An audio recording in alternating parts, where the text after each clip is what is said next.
Hi everyone. तर आज पोळा आहे. आता गावच्यासारखं सेलिब्रेशन तर इथे काही होत नाही, फक्त पूजा आणि नैवेद्याचं ताट आपण बनवतो. पण पोळ्याच्या ना माझ्या लहानपणीच्या खूप साऱ्या अशा आठवणी आहे, ज्या मोठ्या व्हिडिओमध्ये मी सांगितल्या. तुमच्या अशा काय आठवणी आहे नक्की मला सांगा.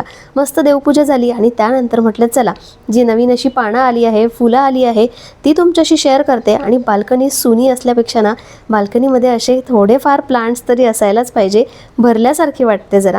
आता पोळा आहे म्हटल्यानंतर पुरणपोळी तो बनती ही है. आता नैवेद्याचं ताट बनवायचं होतं आणि मस्त अशी पुरणपोळी केली. खूप अशी छान जमत नाही, पण तरीसुद्धा बऱ्यापैकी मला पुरणपोळी जमते. आणि छोटी छोटीच पुरणपोळी मी बनवते. बघा कशी टम्म फुगली आहे. आणि गरमागरम तव्यावरची पुरणपोळी मला तरी खूप आवडते. आता संध्याकाळ झाली होती, मला जायचं होतं एका बड्डे पार्टीला. खरं तर जायची इच्छा नव्हती, पण ती घरी बोलवायला आली म्हणून म्हटलं चला थोडंसं बाकीच्याही मैत्रिणी भेटतील. तर मस्त लहान मुलांबरोबर आम्हीही एन्जॉय केलं. त्यानंतर घरी आले आणि अश्विनसाठी स्वयंपाक मी आधीच बनवून गेले होते. तसं तर सकाळचाच होता, पण थोडंसं बनवायला लागलं होतं. तर असा गेला आजचा माझा पोळ्याचा दिवस. चला आपण उद्या भेटूया. Thanks for watching. बाय.